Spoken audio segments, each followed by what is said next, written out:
There we go. Maybe these on? How's that? All right, no snoring, please. All right. How many of you are here hoping to save money on veggie garden? Hands nice and high. Okay.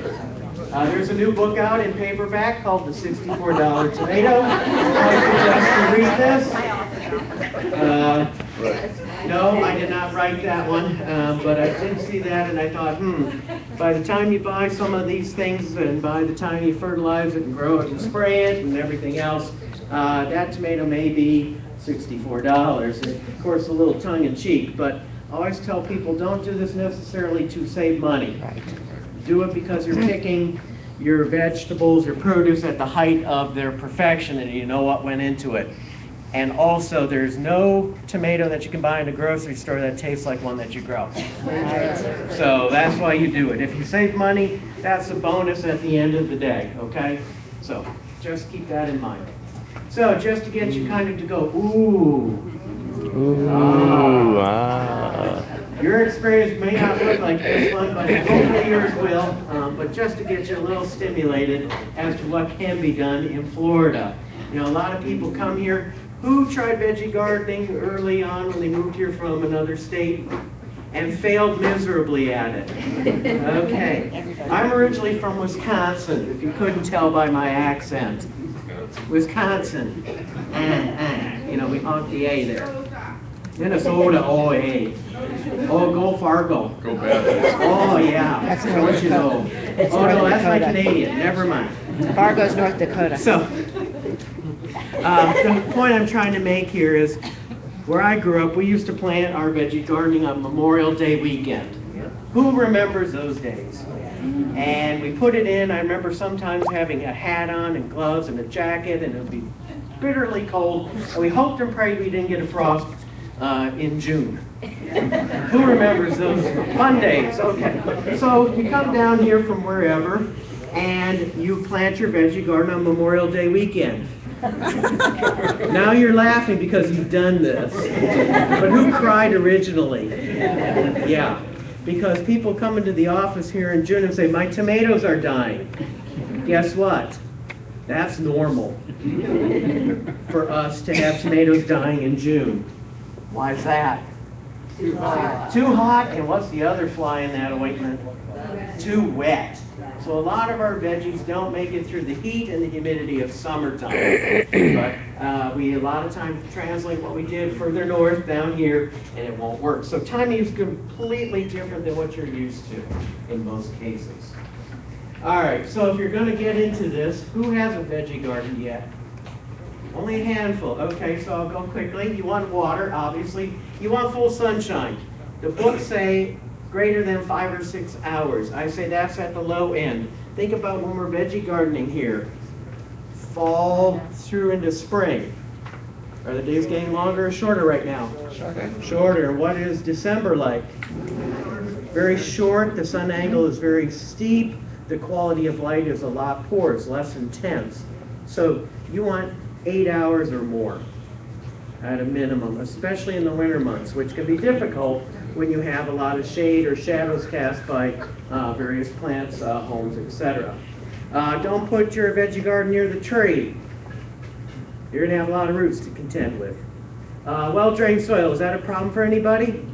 A couple of you, it is a problem. Most of you have sandy soil. I live up in the Brooksville area and I have clay, which doesn't drain real well. So that can be a problem for some of us. Or some of you may have very shallow soil with a hard pan underneath it in some areas of the county. So consider the light needs of your plants August through June. Now, right now this veggie garden is in full sun, but let's say this were December. It may look more like that. I don't know. It's hard to tell from the photograph. So look around when you're sighting this. Raised beds. Who does it in raised beds? Okay. A lot of people do it in raised beds. Most of the time they're between 6 to 12 inches in height, and they can be made out of a whole bunch of different materials. What is great about them is you are gardening in this beautiful soil here. You're walking around here and not compacting the soil in the bed. Now, people say, how long should you make them? Depends on how long you want to walk. How wide should you make them? Well, if you're like me and you have relatively short arms, you want to be able to reach kind of to the halfway point without, stepping into the bed. If you're like my cousins on my mother's side who have arms to about there, you can make it a little wider. So accommodate your size and frame. You'd think I'm making that up on my cousins to hear it's about true. Anyhow, obviously I got dad's side of the family, not mom's side of the family. Also, what's good about raised beds, it makes it easier for crop rotation. Anyone know what this is? Dirt. That's soil. Dirt's what you get under your fingernails. All right. I meant what plant for those people who are real specific. Broccoli, and that looks to be a cabbage or a cauliflower. Okay, so something in the cole or cabbage family. So where would I put my cabbage family members next year? There. Somewhere else. And where would I do them the next year? And so on and so forth. So it can make it easier to rotate. Construction, I mentioned pretty much all this. If you're finding it harder to do this for some reason, and usually gravity assists you here, it's where gravity doesn't assist you that may be problematic. It's doing that, as we get a little less young. So maybe you want to build up your raised bed so you don't have to bend down. So something to think about. Materials are a wide variety of materials. I usually recommend against treated lumber. Doesn't have the chemicals it used to have, but again, I think there are better alternatives, such as cedar, which is naturally rot resistant, for example. That decking material, you know what I'm talking about? It's recycled and it's glued together with who knows what, That is easy to work with. It's expensive, but it won't rot, and doesn't have all the chemicals necessarily of pressure-treated lumber. And cement blocks work really, really well, too. So keep that in mind. I'll try to keep questions to a minimum, okay? Okay. All right, we'll hold off to the end. Otherwise, I'll get lost in my head. Oh, sorry. You can maybe make grow boxes for people who can't get around as easily. This is a great idea for people who are having challenges getting about. Or maybe you'll do it on containers and make them pretty on your patio. What's wrong with that? The veggie garden has been kind of relegated to the back corner of the yard most of the time. Veggies are pretty. Is that a pretty combination? Yeah. Yes. Both are edible, you know that, right? Yes. You can eat pansy flowers. You can eat lettuce. They like it cool. Of course, you don't want to use chemicals that are not labeled for food crops on there if you get bugs. You knew that. Right. You knew that, right? Yes.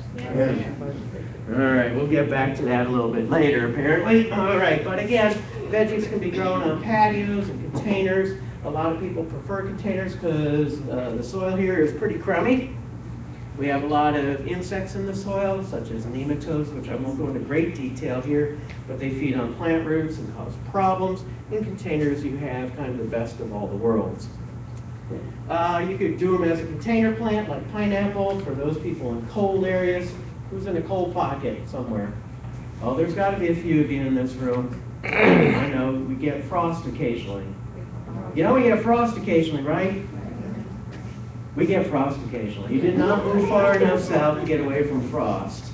We're not zone 10, 11. We're 9A, 9B. All right, so how many of you are composting? Excellent. If you're not, start composting. We'll go very, very quickly. Those leaves that people rake up in about January or February, use them as mulch in your veggie garden, right? And then at the end of the veggie garden season, in the early part of summer, turn them in. You're composting right in place. Yard waste, those clippings and stuff, have lots of nutrients that can be composted down. You can compost grass clippings if you wish, but make sure one thing. Don't use weed killer on the lawn and then put those grass clippings in a compost pile. Weed killer doesn't understand the difference between a weed and the plant you want to grow necessarily. It's not that very smart. You're not smart enough. Wood chips, sawdust can be composted, very difficult, but can be done over the course of time. Your kitchen scraps. Who has a bucket by the sink or wherever? Yep, your coffee grounds and things like that, put them in there. and then put them in the compost. Manure, if you have a source of a vegetarian creature, horse is a good example. Cow is a little harder to get because you have to follow the cow around for that. Don't use manures from a meat-eating creature like the dog or cat. You knew that, right? No. You didn't know that. Well, good. I'm glad I said that. Because some people have asked me over the course of time, what can I do with the litter box? Can I compost it? No. Because there is a disease that cats get that we can get from them. So you don't want to compost the litter box or from the dog or something like that. Toxoplasmosis. Toxoplasmosis is correct. That wins you 10 gold stars for going toxoplasmosis. The gold stars are worth nothing. Yes. All right. So no human waste. Some cultures, they do, but please don't. That's a great way of transmitting diseases to ourselves. Chemically treated wood products. I don't think we need to go into great detail there. No meat, no grease, no bones, because you get vermin in there wanting to dig through your compost pile. No dairy products with the exception of one. What's the one I'm thinking? Eggshells. Eggshells are fun, but the rest of the dairy products stay out of the compost pile. You know, if your plants have a disease, you know, the tomatoes are starting to go downhill and they're diseased, which is very common in the summer months, throw them away in the garbage. You don't want those spores to survive in the compost heap and then wreak havoc with the next growing season. My time up already? All right. Weeds, if they have seeds on there, unless you're composting hot, and I'm talking like 140 degrees, that's hotter than what your water is coming out of the tap for most of us, right? Mm-hmm. Most of us have it about 120. That's a very hot compost pile, very hard to maintain that. Obviously, plants that have been treated with weed killers or herbicides should stay out of a compost pile. All right, planting. What veggies do you like? That's one. I hate cucumbers. Guess what's not in my garden? All right. Do you have the right tools? You know, guys, we love tools. And we like when they're noisy. Don't we? You know, the rototiller and things like that. Oh, we love it. Don't we? Who did that? Are you okay? All right, good. All right, do you have the right tools? Labor. A lot of people put in veggies and think that they're going to turn their back and 3 months later have a bounty of a harvest. Guess what? You get what you put into it. So if you put very little labor into it, how much produce are you going to get out of it? Very, very little. Time. It takes time. You've got to be out there weeding and fertilizing and pruning and, you know, picking and enjoying and cussing a little maybe occasionally. What are you going to do with the surplus? You know, this is not like your grocery store where you get 2 tomatoes every week for your salad. What happens with the tomato crop? All at once, corn. How many more dinner nights can you have with sweet corn? Who's had that phenomenon? You're like, corn again, really? I like corn, but after a while, you know, peas, oh gosh, you know, love them, but you know, how much? You know, a lot of these don't store real well, so you got to be prepared with the excess. Who likes to can? Not many of us anymore can. Blanch and freeze. Blanch and freeze. Anyone ever lose their electricity? No. That can happen. Just keep these things in mind. Give it away. Or you become a zucchini philanthropist. Thank you, yes. Thank you, sir. That's 10 gold stars for planting the joke. Thank you. Yeah, appreciate that.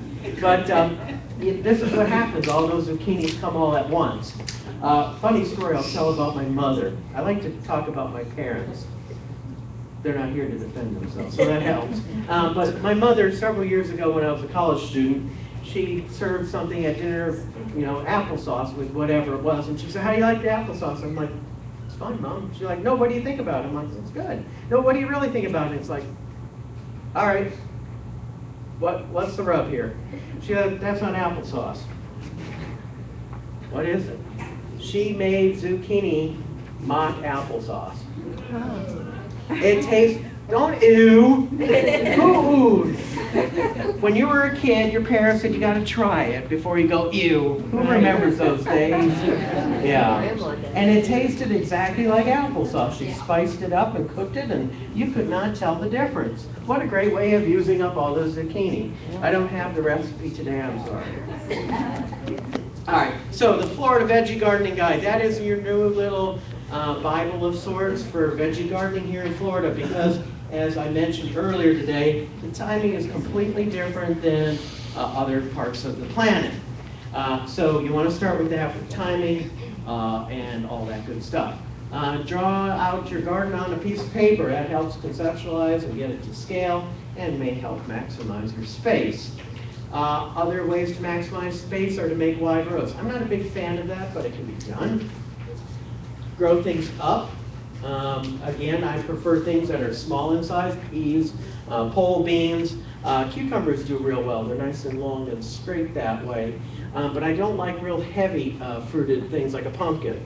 Because, you know, a pumpkin up here, you're going to have to make like a sling to keep it from falling down. That's a lot of work. Who's seen that at like Disney or something when you went through the land? Anyone ever see that? You know, they got all those pumpkins up there on slings. You're like, oh, wow, that's cool, man. Let me do that at home. Well, remember, they have a lot of minions there that you don't see. You know, that's the magic of the theme park. So that's a lot of labor, but it works great for smaller fruited things, cucumbers and whatnot. Just to get you to go, ooh, again. Ooh. I wish my cucumbers looked like that. Ooh. But it also brings me to a point of, how many of you can see the flowers? Cheap seats, can you still hear me? Yes. Do this, cheap seats. All right, hello. Can you see the flowers, cheap seats? Okay. Pretend you're a bee in the morning. You're a little groggy. You know, and you're sent out of your hive to go scouting for flowers. Does this really entice you as a bee? Not a whole lot. Most of our veggies hide their flowers, usually under the leaves, and they're fairly insignificant. Oh, sure, they're there, but they're, you know, not right in your face. So what are some of the big problems we get calls on? I'm not getting my zucchini, or in this case, or cucumbers, to set fruit. This is a big problem. A lot of times we have a ton of veggies in the garden with very few flowers planted nearby. So here's a tip. Put some bright gaudy flowers in the veggie garden. A, it looks pretty. B, it tells the bees, hey, there's something here. Come visit. So when you plant a veggie garden, put in some bright gaudy flowers that will attract bees. Because we're having a lot of problems with getting bees to pollinate, especially in urban areas. Because guess what? People get all twittered out when they see bees in their yard. You know, when they're swarming, I mean. Who's laughing? Thank you. But it can be a serious problem too, am I right? So yeah, a lot of people are killing bees for various reasons. You can also interplant. I am klutzy, I'll admit to that. So the idea is you plant some short duration crop like radishes with something that's going to take longer like carrots. But guess what I pull up when I'm doing that kind of thing? Both. So I'm not a big fan of that, but if you are not klutzy like me, by all means do it. Interplanting like this can work, but again, the timing is a little bit tricky. But the corn is shading the lettuce, so it's helping it get through the heat of the early part of spring that way. Other people will grow pole beans up the corn. I'm not a big fan of that because I'm trying to pick beans around the corn, and guess what I end up doing? Trampling the corn. So I'm not a big fan of that either. But I know people that do that, so just some things to think about. Succession planting. Remember I mentioned corn, you said how many ears of corn can we eat, you know, at one time? But you can plant them, you know, on day one, and then maybe 2 or 3 weeks, 4 weeks later, you'll plant a second crop. And you can see this one is starting to tassel out, and this one will be another several weeks. So now you've got a longer harvest, or for that matter, a longer period to get those things blanched and frozen or canned or whatever. All right, garden planning. I like to group by family. Why is that? It's easier for crop rotation. Is this good crop rotation? Peppers, followed by a tomato? No. Okay, peppers, followed by potato? No. No? All right, tomatoes, followed by eggplant? Nope. A lot of you are kind of, not quite sure. They're all in the same family. They're very different veggies, aren't they? But they're all in the same family, the deadly nightshade family, for the record. Yes, deadly nightshade. If you don't know what nightshade is, don't eat it. That's why they thought for years tomatoes were poisonous. You knew that, right? People Yes. thought that for centuries. They grew them as an ornament. Isn't that weird? So grouping by family makes for easier crop rotation. Some people do it by planting your maturation dates. That's another way to do it. By size, I'm not a fan of that. Or long season plants like herbs. So here we have some kind of collared coal crop, hard to tell. What would I put in there maybe for the warm season next? I could put in beans. Or I could put in corn or something like that. What would I not want to put in there during the next cool season? Broccoli, Brussels sprouts, collard greens, mustard greens. They're all in the same family. And they're the families, if you don't know them, you can go on Google just like I did. How did we live before the computer? You know, what family is broccoli? What family is carrot? Library. You can Google all that and it comes up and you don't have to have all that written down. Why do I like this picture? Let's see if you remember what I was talking about 5 minutes earlier. Marigolds. Bright, gaudy flowers. Good, you got it. Why do I like bright, gaudy flowers? Bees. Bees. Now, some people say, well, but marigolds are good at helping with insects and stuff. Who's thinking that? I was Okay. thinking they were edible. They're not edible, to my knowledge. I can't imagine it tasting too good. But the point is, a lot of people say, well, if you plant like marigolds, you're not going to get bugs on your whatever plant. I can guarantee that's really not going to work. Oh, or it'll get rid of nematodes. There's some truth, and then there's a lot of myth to it. Putting a marigold next to your tomato will not keep nematodes from this particular plant. If you had a solid block of marigolds ahead of this crop and you left them to grow and die and kind of make marigold mulch, there are chemicals that come out of marigolds that reduce nematode populations. So there's truth and then there's reality. Timing is everything. Again, going back to moving here from Wisconsin, we planted when up there? Memorial Day. Memorial Day. And why am I doing a veggie gardening class in August? Because what was going to happen in September up north? We were going to get a frost. Usually by about mid to late September. Who remembers days like that? And that's why you moved here, didn't you? Okay. So, why do I have a veggie gardening class at the beginning of August when it's hot out and raining? Because we got to be thinking about getting the warm season vegetables in. Because those warm season vegetables go in about the end of August to the early part of September. And some of you are thinking, well, why would we want to do it then? Well, think about it. If I plant September 1, my math isn't that good, so September 1 is easier to count this out. September 1, I have October, November, December. That's 3 months.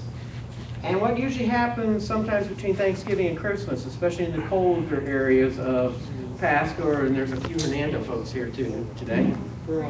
Frost. So it's hard sometimes to get those tomatoes to ripen if you plant them, much past the early part of September because they get hit by the cold.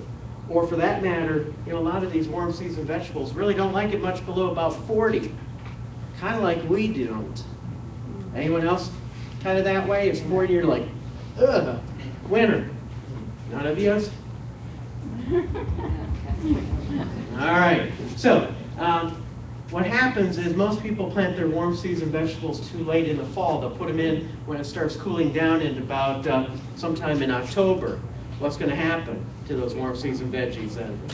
They're going to frost on you or freeze out. So the warm season vegetables are those that we usually plant about late August into early part of September. So we have to have transplants ready to go for those things that are transplanted, like tomatoes, peppers, eggplant. So when would you have started those? July. Probably sometime around 4th of July. So we're already a month behind.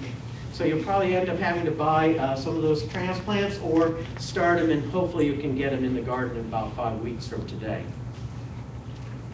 The warm season vegetables are in the fact sheet, so don't write like a bad, oh my goodness, it's there. But beans, all the various beans, cantaloupe, corn, cucumbers, eggplant, okra, southern peas, black-eyed peas, things like that, not the English peas or sweet peas. Those are cool season ones. Peppers, chilies. Sweet potatoes, a bit late. Those can actually be planted in the summer, gesundheit. and be grown through till fall. Pumpkins, squashes, the various patty pan, winter squash, summer squash, those things. Tomatoes and watermelon.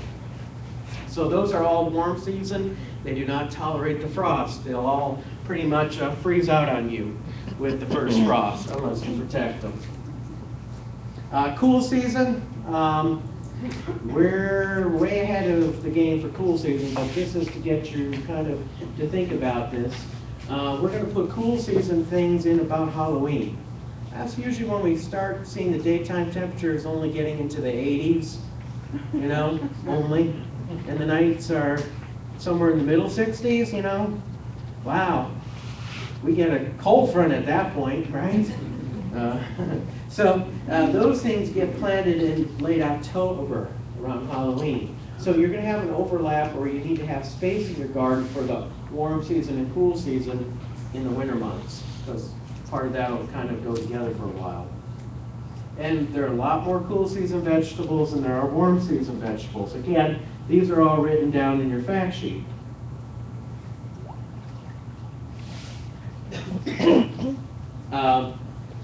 Peas are the English peas, just the sweet peas, not the southern or black-eyed peas. But again, a lot of these things like it cool, or they tolerate our frost or even a freeze quite well. Cabbages and collards and all those go through most of our cold very, very well. Lettuce is going to turn into a pile of mush if it freezes, but it doesn't like to heat. It'll just bolt. You know what I mean when I say bolt? Yeah. Oh, you plant, all of a sudden it sends up flowers, and it gets real bitter. Have you ever tasted lettuce and it's been out in the heat? It's nasty, isn't it? It's like, ugh. If you're going to direct sow some of these plants, like beans or corn, into the garden, my rule of thumb is plant it thick, thin, and quick. So plant it thick, thin, and quick. Seed packets. A lot of us go to the store and we get a seed packet, and we see that 1 ounce is $2 and the 8 ounce is $3. So what do a lot of us do for some of these plants? We buy the bigger one, the $3 8 ounce package versus the $2 1 ounce, because we're like, wow, that's a much better deal. Has anyone ever done that? Only one? I don't net it. Only one of you? Well, I'm cheap, so I'm good at getting the bigger size. So as you see these seed packets, will say pack for 2014 if you buy them now, right? So what happens in 2015 for most of these people? They go, oh, that's last year. What do? They toss them. Because they think it's an expiration date. Seeds last a long time if you keep them cool and dry. I usually put them in a zip bag in the back of the fridge. I don't freeze them. Zip bag in the back of the fridge will last for many years. So the first, fresh seeds, I may not plant them this thick. Here they're 2. That's the ones that, I looked at, packed for 2,000. Well, what the heck, let's say I only get 25% germination. That's bad. But if I, eventually I'm going to get a whole row of something, aren't I? If I plant it thick enough. So as the time goes by, I plant it thicker. But if I plant it thick, what do I do? Thin it quick. Okay, good. And most people plant seeds too deeply from what I see. Now, these are fairly big seeds or beans, and that is, maybe 1/4 of an inch or so furrow. But I see people making a furrow like that for carrot, which is a cool season veggie. But how big are carrot seeds? They're minute, they're like dust. So these small seeds, they don't even need to make a furrow. You just kind of, along a row, and you just pat it down because there are nooks and crannies it'll fall into. So you don't need to plant seeds really that deeply. Most people plant them way too deeply. So here are the beans or whatever it is. It's hard to tell. And there it was, planted thick, right? Some of you want to thin it now. There, I figured you would say, no. Plant it thick, thin it quick. Okay, so now is the time. But most of us wait till they're this big, right? Who would have done that? Come on. Yeah, okay. Back row, can you still hear me? All right. Can you hear me, back row? Can you hear me, back row? Okay, good. So I would thin it now. Which one would I thin? I'd probably get rid of this one and save that one. That one's ahead of the game. I may save this one and get rid of that one. Now, how do most of us do it? We get in there and we start to rip it out, right? And what happens to the one you wanted to save? It comes out too. So, rather than yanking one and the other one coming that you wanted to save, use little scissors. And when I was a kid, I found a great pair of scissors in my mother's makeup drawer. Oh, it was great. It was nice and sharp. It had a little thing and it fit my fingers as an 8-year-old boy, and I just nipped it. And for some reason, she didn't like that. Mom, why is that? Mothers, women, girls? I don't know. My mom got very upset by that for some reason. And for Christmas, she gave me this nice long-handled pair of snippers that I still have to this day. She found it in a catalog somewhere. So if you ever want new tools, guys, just start borrowing out of the makeup drawer, okay? All right, transplants. Some things have to go in as transplants, but what's great about them is I'm a guy. We like instant success, don't we? Especially since this thing was invented. Right? The women in the room probably understand this better than the guys in the room. Because what happens the moment we get a commercial on our television? Change the channel. Or better yet, Record ahead. there's nothing on this television. I have 450,000 channels and not one thing to watch. Well, if you stay on the channel for more than a half a second, maybe you would know if it were good or not. Does that sound familiar to anybody? My mother says that to me when I visit. Anyhow, but transplants have that instant success. You can start them during bad weather. Think about our bad weather in summer. What's our bad weather? Heat is one, and the driving, pouring rains can be the other. So you have all these seeds out in the open and they can drown. But if you have lanai with the cover and they get a little bit of shade in the afternoon, you have better conditions. What about wintertime when you're growing some of these things? What are some of the problems with weather? Frost or cold at night, 40 degrees. The soil is 40 degrees in those little pots. A lot of plants don't like to do much in that kind of cold. You also get to pick the better plants, better germination, and again, I mentioned that some plants we just put in as transplants. Transplant sooner rather than later if you're doing it yourself. This is an old picture of an old book, but this is a time when you transplant the plant. The first two leaves that came out of that are called the seed leaves. Who's ever read that in the book? The seed leaves, right? They don't quite look like what the plant's going to be. They're just usually kind of oval or round and nondescript. So the next pair of leaves would be what is called the true leaves. Who's heard that terminology? So when the true leaves start coming out, that's when you transplant. Most of the time people wait till it's this big plant. And then you got to chop the roots and you're out there with the butcher knife, Anyone ever do that? Well, let me tell you a story. I didn't know when to transplant all this stuff as a kid. You learn by doing. And the best way to learn is by making a lot of mistakes. And one of the mistakes I made is I let them grow too long and I was trying to get them apart and I was trying to be delicate and, at first they started kind of just tearing the roots and of course what happened to the plants. So I said, I think I need something better than me just kind of ripping at this like a bear with a claw. So I went up into the kitchen and Mom had some great cutlery up there and they were nice and sharp, and what do you know, it did a great job of cutting those apart. For some reason Mom wasn't very happy with that. Why do moms get so upset with their sons? I haven't learned that at this age. But Mom was fairly upset with me using her good cutlery to do that, so she ended up going to a thrift shop and getting me a nice old butcher knife, which was very helpful. So, guys, note to self, if you need cutlery, go to the Goodwill and get it, or Habitat or something like that. So, but when I got older, I realized the best way to do it is when they're young and you can use, like a plant label or something, or your finger, or I used to use butter knives from the kitchen. For some reason, Mom didn't like that either. But a butter knife works great, for the record, and especially the one with a little bit of teeth to them. And you want to get underneath, and you want to hold it by the seed leaf so you don't crush the little stem if you're going to make your own transplants. And that's kind of the thing I used to use for pots back in my day. Orange juice containers and those milk cartons when I was a kid. We got a little half pint, half pints of milk. I bring Half. those home every day, and my mother would lovingly wash them out. It says half gallon. Oh. When I was a kid. This is not my photograph. Thank you for pointing that out. But I used to use those and then poke holes in there at the bottom of there and use them as, for growing vegetable transplants. Work great. I also use recycle flower pots, because I ended up with these and didn't have enough milk cartons and stuff. So I would recycle flower pots. You can. Has anyone ever done that? How many of you read the books to clean them out first? Who's done this? Good. I used to sit there with a scrub brush heaped over a laundry tub, with a scrub brush, hot water, and then you soak them in bleach for, a day or so to make sure they're nice and sterile.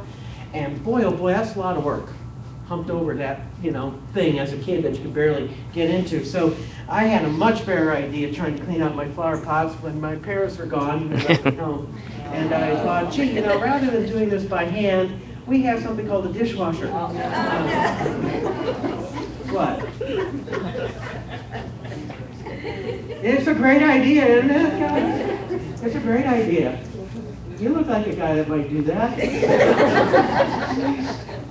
I pick on the front row. Pick on me, my wife's not here. I'll pick on. So my mom and dad came home and said, "Why is my dishwasher running?" And I said, "I'm washing flower pots." I thought she was going to come unglued that day. I will tell you this, guys. I made that mistake one time. So don't do that. But they came out nice and clean. But that's another story for another time. So transplants are usually between about 4 and 8 weeks of age. When you take them out of the pots, a lot of times you'll see the roots have matted against the sides of the container. So you want to gently massage. Who doesn't want to massage? Massage the roots apart so they'll spread out. You want to put them in moist soil because if the soil is really hot and dry, what's going to happen to those fine roots? They'll dry out. You want to set them at the same depth they're growing in the container. You want to water around the roots. How many of you have bought fancy starter solutions? Be honest. All right. Yeah. The super this and the buster that and the vitamin Q or whatever. You know what I'm talking about, right? All right. From my experience and from what I've seen research-wise, none of it really is any better than using a liquid fertilizer like Peters or Miracle-Gro or other. I usually use a generic. You know why I use a generic? It's cheaper. Cheaper. You guys are getting on board. All right, good job. It's cheaper, and I use it at 1/4 strength of what the box says on the back. That is not me, obviously. That's not me, you knew that, right? Okay. But if you're setting them out, you can put them in rows. Some people do it in bigger blocks. I know that works too. But you want to water them right away. So I always have a watering can with that diluted liquid fertilizer ready to go to water them in. So, Serena? No, how are we doing? 38 minutes. All right.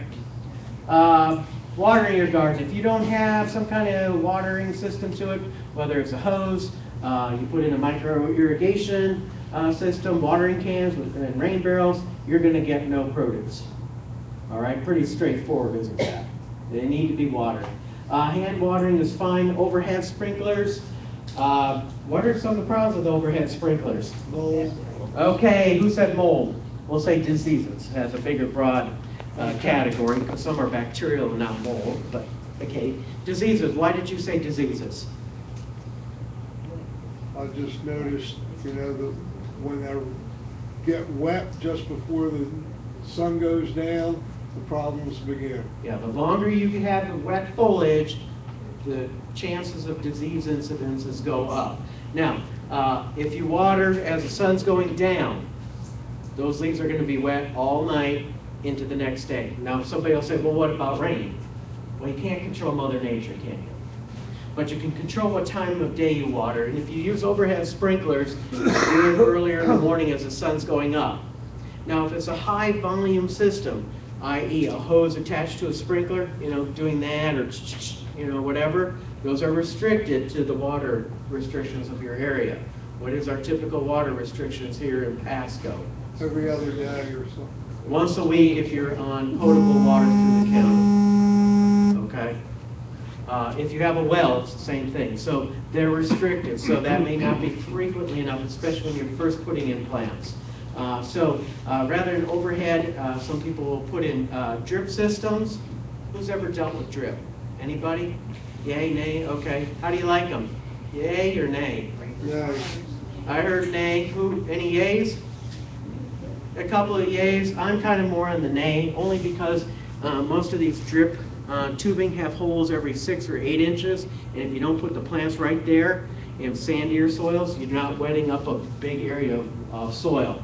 I prefer a micro spray or micro sprinklers. They put out 3 or 4 feet across of water, so I prefer that. And they can be down low, so they're not wetting up all the foliage of the plant.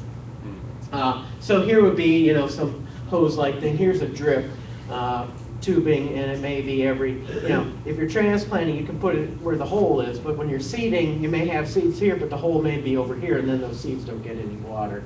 So I much prefer like a micro sprinkler like that. Forgot that picture was in there. All right, let's talk about fertilization when we, Serena, come on up here. She's my host and moderator, and she's keeping me, you know, reasonably on track. Deb, can I get you up here too? Deb is the president of the Master Gardeners. Serena has been a Master Gardener how many years now? 6, and Deb has been a Master Gardener in how many states? 3 states. 3 states, and here about 12 years? 10 in Pasco County, and how many in total? 20. 20. So do you want to talk about the citrus trees, Deb? Oh, okay. Don't be afraid. I'm sorry. Don't be afraid of technology. We have a representative sample of some citrus trees that are for sale back here. They're a good price. We have more up in the greenhouse. They're mostly tangerines. I think we have a couple of oranges. Which are cold hardier. The oranges? Tangerines. Yes. So if you don't see what you want, I'll have someone go over to the greenhouse with you, which is right at the back of the fairgrounds. But if you'd like to purchase a tangerine from this group, just let me know. How much are they? They're $12 for a 3-gallon pot. They're certified citrus. They came from a certified greenhouse.